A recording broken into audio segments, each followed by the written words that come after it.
रणपुर गड़जात हेउची ओडिशार प्राचीनतम गड़जात भितरु गोटिए। वर्षक 12 मास एठार विभिन्न पर्वपर्वाणी पालित होता है। से भितरु माँ खिलामुंडा यात्रा अन्यतम। भारी परिचित आ प्रसिद्ध है यात्रा। माँ मध्य भारी प्रत्यक्ष। केउ सुदूर माଳ अंचलरू वर्षके थरे रणपुर राजबाटी को माँ आसी थांती। किंवदंती अनुसार रणपुर गड़र राजा माँ आशीर्वाद युद्ध में विजय लाभ करते। से समय ठारू एक बार ठारू विजयादशमी पर्यंत माँ राजबाटी आसी अवस्थान करिथांती। संपूर्ण रीतिनीति अनुसार सकाळु संज पर्यंत माँकर समस्त पूजा अर्चना कार्यक्रम चले। आसंतु शुणिबा माँकर पूजक खिलामुंडा विषय कौन कहते। आमर खिलामुंडा ठाकुराणी रणपुर गड़जाती इष्टदेवी एवं रजांकर भी इष्टदेवी। रजा कौन करथिले ना पुरी गजपति सहित युद्ध लगी। युद्ध रे हारी जा हेतु मन खराब रे अश्व साहाଯ୍ୟରେ जंगल को जाइथिले।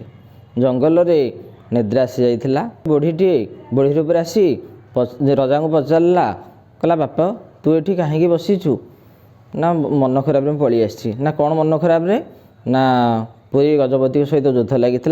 युद्ध रे मु हारी जा हेतु बर्तमान एठी पड़ी आसी ना तो युद्ध रे दिग्विजय हेबु। गोटे आश्चर्य जिनस देखिबू। आश्चर्य जिनस देखिले युद्ध रे दिग्विजय हेबु। एक बार दिन काठी माजणा हो पंचामृत हो एक बार द्वितीय आशा दिन थो। एक बार दिन पाटा मान आसी काठी मंडणी करी पंचामृत करी एवं माघ स्नान करी राजपुर हित आसती एवं एक बार दिन काठी की लेकिन जाती। रजा घर भोजी कुकुड़ा विभिन्न प्रकार सब जाए। सेठी 16 जन काठिया जाइकी भोजी करती एवं ठाकुराणी द्वितीय आशा दिन सेठी मंगल चंडिया जाती एवं द्वितीय आशा दिन सेठी जानी जाई रजा घर अलैच गुजराती लवंग जायफल इत्यादि आम जमी निमंत्रण वरण जमी करुचे सेमती वरण करी ठाकुराणी आणती। ठाकुराणी जानी कौन करे ना सी हाथ जोड़ी बसे। हाथ जोड़ी बसिया फल आज्ञामाल जा देहर आसो ठाकुराणी से उभा हो कहे ना मु बुढ़ा बुढ़ी जाऊँगी कि ना बोह जाऊँगी। बुढ़ा बुढ़ी आसिले आमर ओडिशा भल एवं चाषी मान आज पर्यंत विश्वास भी ना फसल भल हम वर्षा भल हम एवं फसल भल हम चाषी मान विश्वास। दशहरा दिन माँ कौन कौन कार्यक्रम सब रही है एवं पूजारी माँ को नहीं रही प्रत्यक्ष अनुभूति आसतु शुणा। दशहरा दिन कार्यक्रम आमर खिलामुंडा मौसी है पहाड़ पर मणिनायक अच्छा मौसी आमर सप्तमी ठारू जो एक बार ठारू द्वितीय आशा पर्यंत दशहरा पर्यंत जो 16 पूजा हुए आमर पोड़ पिठा 250 जाकि जानी दशहरा दिन सकाल जाकि थोक आसो।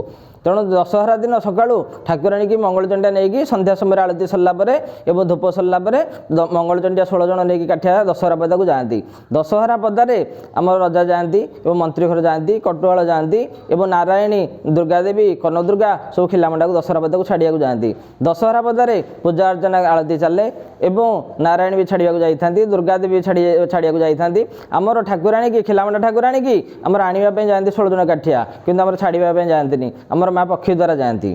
तेणु दशहरा पदारे रजा मंत्री कटुआल से सब खंडारे युद्ध लगती एवं काठी ठिया कला फल एवं पूजा अर्चना ठीक चले एवं पक्षी द्वारा माँ को छाड़ी दि जाए।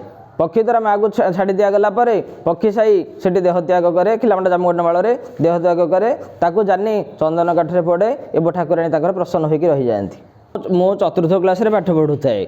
चतुर्थ क्लास पाठ पढ़ू थाए मो व्रत होता है। ये राजबाटी जो ठाकुराणी राजबाटी रहती एठी माने माटी घर थाए एवं इलेक्ट्रिक व्यवस्था किसी न थाए। ननाकर बातसर रोग फाइलिटार नना तेणु नना कहती पुओ जाकि पूजापूजी टे करदेबू। मोर तो से छोट पिला माइंड मुझे तेणु कहली नाई नाई ठाकुराणी पूजा हेले हूँ ना मुझे जापरि। तेणु नना तो बाध्य करूँ मो नना सहित आसी आसवा फल नना रोषे करके पाहाच उठिक आसी नथिले तेणु नना कबाट देते मुझे बस पूजा करूली। मो पूजा तो मंत्र श्लोक इत्यादि किसी जानी न थाए तेणु ठाकुराणी बस मुंडिया मारिया हेतु ठाकुराणी की देखी रात्र 10टा राति ठाकुराणी की देखी मुझे कहली माँ मो ज्ञान बाड़क मुझे किसी जानी तेणु माँ तेणु उभे जाते मो ठाकुराणी की प्रत्यक्ष भाव देखी अच्छी।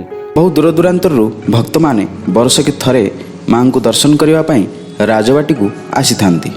एई किछि दिन हम राजबाटी बेस चलचंचल हो उठे। माँ को मन भरी डाकिले मनस्कामना भी पूर्ण हुए। प्रत्यक्ष माँ खिलामुंडा भक्तंकर मन कथा बुझीपारती। अंतर जी जहाँ मांगी से निश्चय पाई। माँ भी आसती आउ 16 दिन ये रहती ରହିକି ଏଇଠି ବଳି ପୋଡ଼ା ଖାଇକି ସବୁ ଯାଆନ୍ତି।